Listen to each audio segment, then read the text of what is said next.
জঙ্গিরা ঢুকে পড়তে পারল কিভাবে? কেন সেনা ছিল না? পুরো জম্মু কাশ্মীরের এলাকা হল ৪৪,২৪১ কিলোমিটার। জম্মু কাশ্মীর পাকিস্তানের সঙ্গে সীমান্ত শেয়ার করে ১২২২ কিলোমিটার। আপনি বা আপনারা ঘরে বসে মনে করেন এই ১২২২ কিলোমিটার সীমান্ত কিংবা ৪৪,২৪১ কিলোমিটার এলাকা কোনো দেশ সেনা দিয়ে মুড়িয়ে দিতে পারে? প্রতি কিলোমিটারে ৫ জন সেনা দিতে হলেও ৬,০০০-এর বেশি সেনা লাগবে শুধু পাক সীমান্তের জন্য। ভেতরের এলাকা সুরক্ষিত রাখার জন্য আরও প্রায় ১ লাখ সেনা লাগবে কাশ্মীরে। তাহলে আপনাদের অদ্ভুত কল্পনার মতো করে গোটা জম্মু কাশ্মীর জুড়ে হয়তো ফুটবলের খেলার মতো করে ম্যান মার্কিং করা যাবে। এটা কখনো সম্ভব? এটা করে দিলে আপনি আর কাশ্মীর বেড়াতে যেতে চাইবেন? তার চেয়ে ভালো একটা সমাধান বলতে পারি। Normal marriage day in Israel লিখে গুগলে সার্চ করুন, দেখবেন কয়েকটি ছবির মধ্যে এমন ছবিও আসবে যেখানে কনেটি বিয়ের সাজেও কোমরে একটা অত্যাধুনিক অস্ত্র ঝুলিয়ে রেখেছে। বড় তাই, ওরা নিজের লড়াইটা লড়ছে। আপনি আমি পারব। বৈশরণ ভ্যালি, পহেলগাঁও থেকে পাকিস্তান সীমান্তের দূরত্ব ১,০০০ কিলোমিটারের বেশি, তাও কিভাবে জিহাদিরা ঢুকল? গুগল জ্ঞান তো?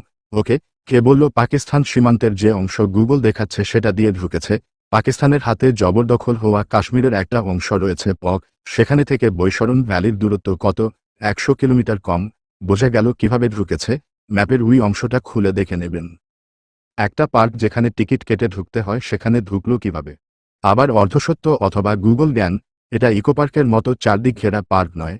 এর একদিকটা দিয়ে ঢোকার গেট হলেও বাকি ৩ দিক খোলা, পাহাড় আর পাইন বন। এই পাইন বনের রাস্তা দিয়ে পাশের জেলা গান্দেরওয়াল, পুলওয়ামা, কিস্তওয়ার চলে যাওয়া যায়, যে রাস্তা পর্যটকরা জানে না, কিন্তু লোকাল কাশ্মীরিরা জানে। এই পাইন বনের রাস্তা দিয়েই এসেছিল জঙ্গিরা। পাইন বন থেকে বেরিয়ে ধর্ম পরিচয় জিজ্ঞেস করে, হিন্দু খুন করে, তারপর পাইন বন দিয়েই ফিরে যায়। এত নিখুঁত রুটম্যাপ স্থানীয় ছাড়া জানা সম্ভব নয়। কি করে জিহাদিরা এল? কেউ সাহায্য না করলে এটা সম্ভব নয়। কারা সাহায্য করল? খুব স্পষ্ট ভাষায়, নিরীহ সন্তুমনা আম কাশ্মীরিরা, যারা ১৯৮৯ থেকে ধারালো চাপাতিকে হিন্দু পণ্ডিতদের বাড়িগুলো দেখিয়ে দিয়ে আসছে। এবং কাশ্মীরের ভূমিপুত্র আসল মালিক হিন্দু পণ্ডিতরা কাশ্মীরে ফেরায় যাদের গায়ে জ্বালা ধরে। হিন্দু এসে, ইন্ডিয়াওয়ালে এসে বলে, যারা সেই কবে থেকে প্রথমে হিন্দু মারে তারাই, তারপর মিছিল বার করে, কাশ্মীরে আমরা সাথ সাথ হ্যাঁ। স্পষ্ট কথায় বললে, বা বাঙালি কবি, লেখক, পর্যটক, কাশ্মীরপ্রেমী, ব্লগারদের সাহিত্য, কবিতা, গানে যে ছোট ছোট কাশ্মীরি অপাবৃদ্ধ ছেলেরা ঘোড়া চালায় আর বাঙালি দেখলে বুকে জড়িয়ে নিয়ে বলে, আপ তো কত ভালো হো ভাই সাহেব। কাশ্মীরের যে মুস্তাক চাচাজান রাতে রোগাঞ্জুস খাওয়ায় অতিথি বৎসল হয়ে, তারাই রাস্তা দেখিয়ে, আশ্রয় দিয়ে, নিজেদের লোক দিয়ে জিহাদিদের নিয়ে এসেছিল পহেলগাঁওতে। এরাই বারবার নিয়ে আসে। কাশ্মীর পর্যটনের উপর বেঁচে আছে। কাশ্মীরের সাধারণের কি লাভ জিহাদকে সমর্থন করে? হ্যাঁ, কাশ্মীরের সাধারণরা চায় যে পর্যটক আসুক কাশ্মীরে, তবে সেটা ভারতীয় না হয়ে বিদেশি হলে ভালো হয়। আর ভারতীয় বা ওদের ভাষায় যদি ইন্ডিয়াওয়ালে হয় তাহলে যেন ভিসা নিয়ে কাশ্মীরে আসে, তবেই ওরা পর্যটককে মানবে। এটা খুব সহজ সত্য। যারা একদিন কাশ্মীর গিয়ে বরফ দেখে ঘুরে এসেছেন তাদের পক্ষে বোঝা সম্ভব নয়। কিন্তু যারা বারে বারে কাশ্মীর গিয়েছে, কাশ্মীরের ইতিহাস, রাজনীতি, ভূগোল নিয়ে পড়েন, তারা জানবেন, মানবেনও। পুলিশ, সরকার না চাহিত দাঙ্গা না হয়। বামেদের ফেভারিট বুলি, মাঝে মাঝে আওড়ায় না।